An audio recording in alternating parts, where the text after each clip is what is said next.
कामकंदला सिंहासन बत्तीसी। चौथी पुतली कामकंदला की कथा से भी विक्रमादित्य की दानवीरता तथा त्याग की भावना का पता चलता है। वह इस प्रकार है। एक दिन राजा विक्रमादित्य दरबार को संबोधित कर रहे थे, तभी किसी ने सूचना दी कि एक ब्राह्मण उनसे मिलना चाहता है। विक्रमादित्य ने कहा कि ब्राह्मण को अंदर लाया जाए।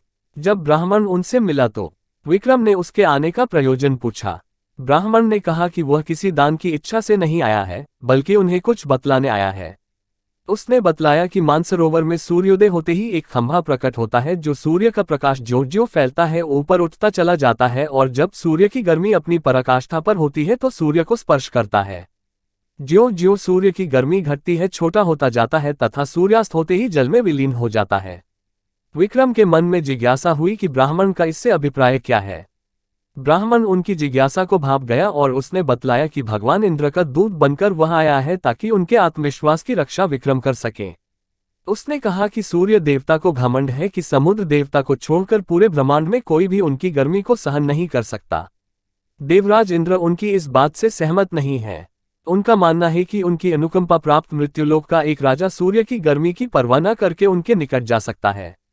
वह राजा आप हैं। राजा विक्रमादित्य को अब सारी बात समझ में आ गई। उन्होंने सोच लिया कि प्राणोत्सर्ग करके भी सूर्य भगवान को समीप से जाकर नमस्कार करेंगे तथा देवराज के आत्मविश्वास की रक्षा करेंगे। उन्होंने ब्राह्मण को समुचित दान दक्षिणा देकर विदा किया तथा अपनी योजना को कार्य रूप देने का उपाय सोचने लगे। उन्हें इस बात की खुशी थी कि देवतागण भी उन्हें योग्य समझते हैं।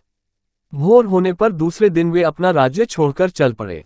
एकांत में उन्होंने मां काली द्वारा प्रदत्त दोनों बेतालों का स्मरण किया। दोनों बेताल तत्क्षण उपस्थित हो गए। विक्रम को उन्होंने बताया कि उन्हें उस खंभे के बारे में सब कुछ पता है। दोनों बेताल उन्हें मानसरोवर के तट पर लाए।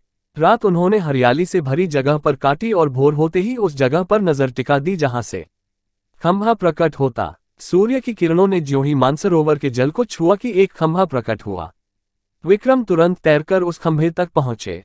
खंभे पर ज्यों ही विक्रम चढ़े जल में हलचल हुई और लहरें उठकर विक्रम के पांव छूने लगी।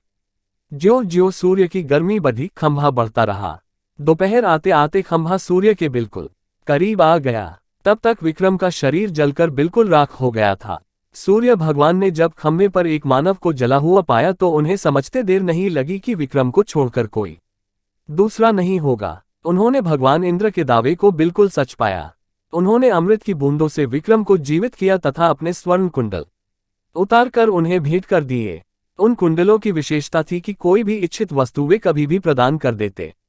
सूर्य देव ने अपना रथ अस्ताचल की दिशा में बढ़ाया तो खंभा घटने लगा। सूर्यास्त होते ही खंभा पूरी तरह घट गया और विक्रम जल पर तैरने लगे।